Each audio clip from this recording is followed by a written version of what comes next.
Assalomu alaykum hurmatli fuqarolar. Bugungi kunda bizga pedagog o'qituvchilardan bir qator murojaatlar kelib tushmoqda. Ya'ni umumta'lim muassasalarini, ya'ni maktablarni xorijiy til o'qituvchilaridan kamida B2 darajadagi milliy va unga tenglashtirilgan xorijiy til sertifikatlarini so'rash bilan bog'liq bo'lgan talab uzaytirilmi yoki yo'qmi degan ma'nodagi murojaatlar kelib tushmoqda.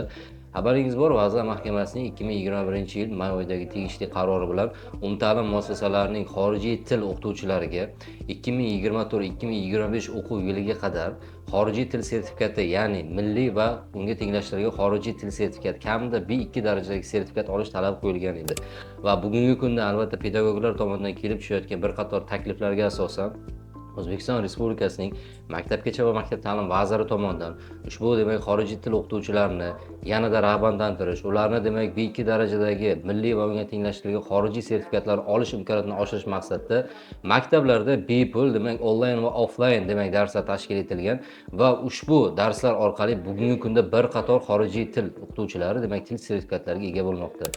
Shu holatni eslatib o'tamizki, O'zbekiston Respublikasi Maktabgacha va maktab ta'lim vazirining tegishli ko'rsatmasiga muvofiq umumta'lim muassasalari xorijiy til o'qituvchilaridan B2 darajadagi milliy va unga tenglashtirilgan xorijiy til sertifikatlarini talab qilish 2026-2027 o'quv yiliga qadar uzaytirildi.